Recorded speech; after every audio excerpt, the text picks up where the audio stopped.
बाबा भी एहतराम करें दे सैन दा, अब्बास खुद गुलाम सदी दे सैन दा।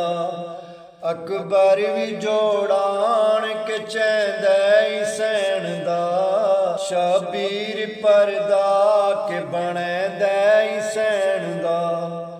भाइयां दे विच तामड़ी दा हासिल मकाम है, पुत्रां दे विच ये नान दी कायम मकाम है।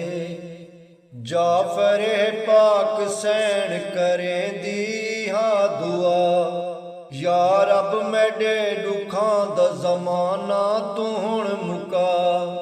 आवे हसन दा लाल जो है चन गरीब दा, अकबर दे सर ते सेरा सजावे मैडा भिरा।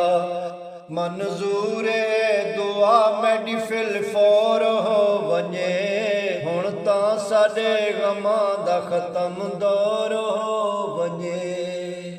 अल्लाह भावे हुणे